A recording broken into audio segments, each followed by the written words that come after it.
మానవ సమాజం అనే పుస్తకంలో నీ కోసం ఒక పేజీ అయినా రాయబడాలి, లేదా పేజీలో నీ పేరైనా ఉండాలి. అప్పుడే మనిషి పుట్టుకకు అర్థం.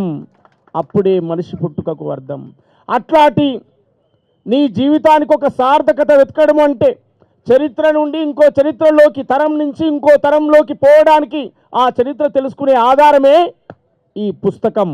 నేను బాబాసాహెబ్ అంబేద్కర్ను చూడలే, ఆయన రాసిన పుస్తకాన్ని చదివాను, చూస్తున్నాను.